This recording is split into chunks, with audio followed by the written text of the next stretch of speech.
بسم الله الرحمن الرحيم. السلام عليكم أخواتي وأخواتي المتابعين لصفحتنا يعقوب الأوسي السد المنيع. تحدثنا كثيرا عن الإعلام ودور الإعلام، ولكن للأسف الشديد لأنه لا توجد هنالك متابعة ولا مراجعة لما ينشر في السابق، ونعاني حقيقة كثير، ليس يعني مو بس أنا يعني فقط أعاني، يعني كثير من الأخوة سواء المدونين أصحاب الصفحات الذين يحاولون التحذير من ما يقوم به الإعلام. نشر يوم أمس مقطع فيديو من إحدى القنوات الفضائية، وللأسف الشديد تلاقفته الكثير من الأيادي التي لا تعي ما تقوم به من تهويل وترويع وتخويف، وكأننا نعيش في معركة حامية الوطيس. لم نشهد مثل هذا الخبر حتى في أيام داعش، لم يخرج لنا هكذا خبر.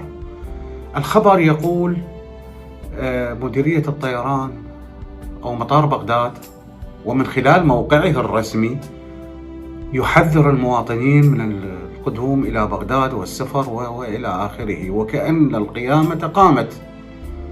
ويعترض هذا المقدم للبرنامج كيف يمكن أن يخرج هذا التصريح من مطار بغداد ومن الصفحة الرسمية. حقيقة إما أن تحاول هذه القنوات استحمارنا وجعلنا حمير لا نفهم وأجل الله السامع، أو هم حمير أصلا أجلكم الله، ولا يكلفون أنفسهم بالبحث ولو بالشيء البسيط. يا أخوتي، أنا حذرت وقلت أي خبر يجيك على صفحتك بالواتساب أو تنشره صفحة من الصفحات، يعقوب الأوسي ينشر خبر. يعقوب الأوسي ليس نبيا ولا معصوما ولا غيره كذلك. عندما ينشر يعقوب أو غيره خبرا، اذهب وابحث عن هذا الخبر. يعني أنت الآن قاعد تتسلى، لازم تليفونك وجاي تتونس، لازم تليفونك وجاي تتونس، تقلب مرة يوتيوب، مرة صفحة، مرة على الفيسبوك، مرة تتواصل ويا أصدقائك، مرة ويا عائلتك، والتليفون بإيدك. اجاك خبر من يعقوب.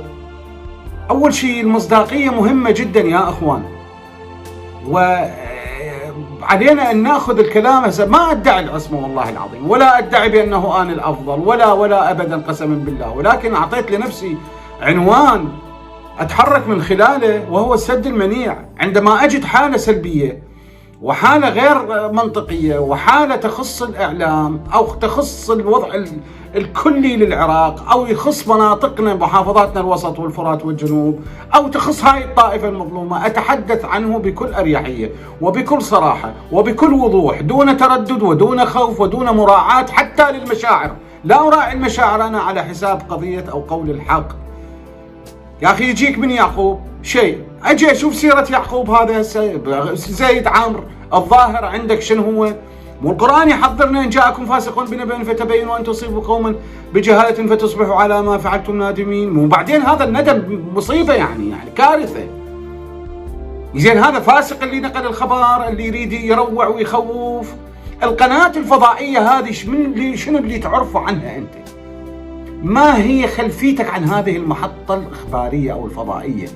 يا أخوان، أكو قنوات همها الوحيد إثارة الرعب والخوف والتسقيط وتدمير حتى الأمل الموجود عندنا. أنا أطلقت على هذه الحكومة حكومة الأمل.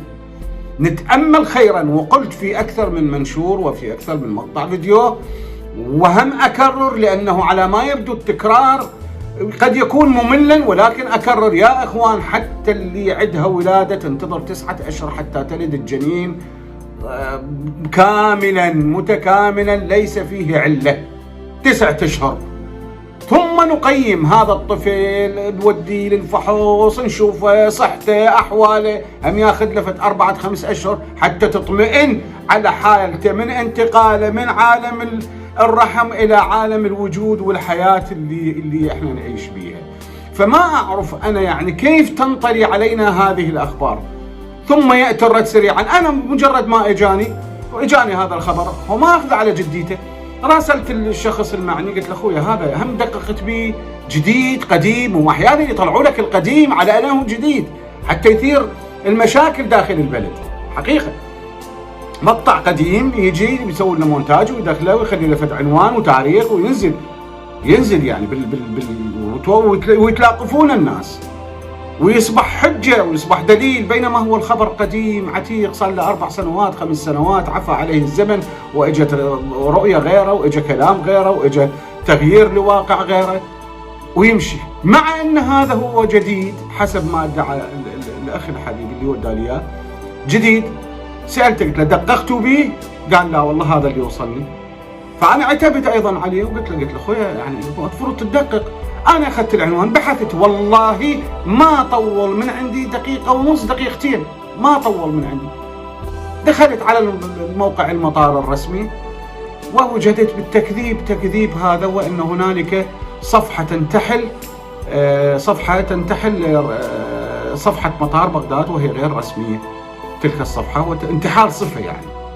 احنا ما اعرف يعني الى متى نبقى انه يسيرنا العقل الجمعي والاعلام، روح منا تعال منا، طب منا اطلع منا ارجع منا. ليش ما يصير عندنا احنا تفكير؟ مو الله انطانا هاي النعمه، نعمه العقل، وقلناها مليون مره. الحديث القدسي هذا العقل هو الله يحاسب من وراه، قال له اقبل فاقبل، قال له ادبر فادبر، قال له وعزتي وجلالي بك اعاقب وبك اثيب. مو هسه غير نرجع لمنطق العقيل، غير نرجع شويه يعني شويه ننطف من نفسنا يعني لا نكون انه مقادين دائما للاعلام.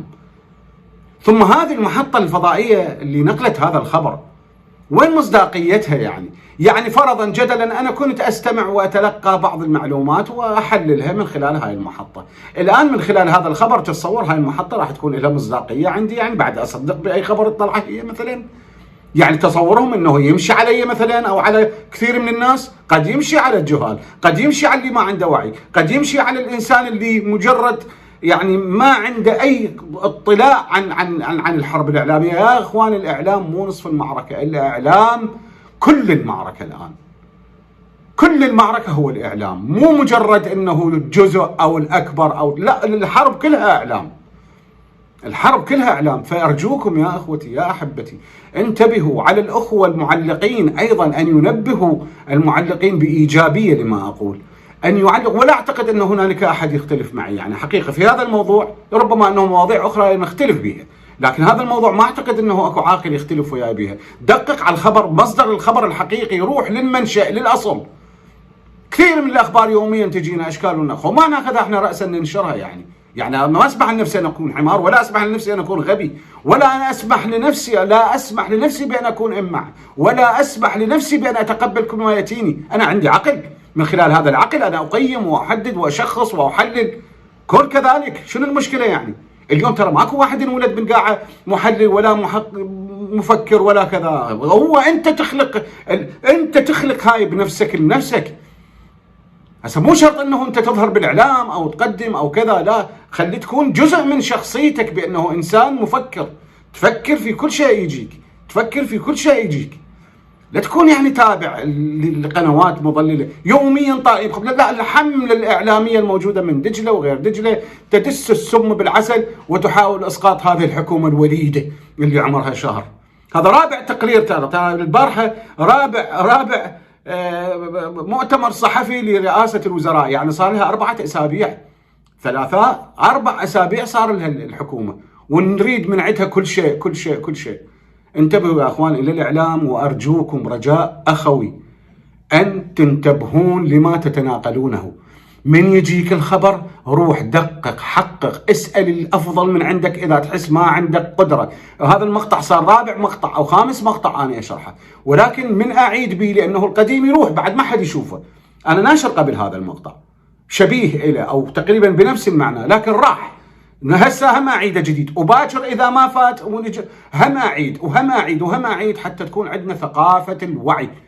إذا ما يكون عندنا وعي لا نقدر نشخص الأخطاء، ولا نقدر نعالجها، ولا نقدر نوصل إلى أي حل من الحلول. أنا أشكركم كثيرا لسعة صدركم ولتفهمكم لهذه الحرقة. والله العظيم أنا أتكلم بحرقة، ما رايد من عندكم لا جزاء ولا شكورا. أنا همي هذا الوطن، همي مناطقنا، همي عقيدتي. هذا الهم أشيله بقلبي وأشيله بدماغي وأشيله بتفكيري. من هذا السبب أنا جاي يعني أحيانا أتحمل يعني حتى التعليقات المسيئة وحتى الآراء التي ما أنزل الله بها من سلطان ولا يقبلها، أتقبلها في سبيل أقول ما يخالف يحتاجون، ما يخالف، خليهم، خلي يحكي، خلي يفضفض، خل كذا. لكن شوية هم ديروا بالكم علينا انه يا استوعبوا هذا الموضوع. ارجوكم اخوكم ومحدثكم يعقوب الأوسي السد المنيع. شكرا لكم احبائي.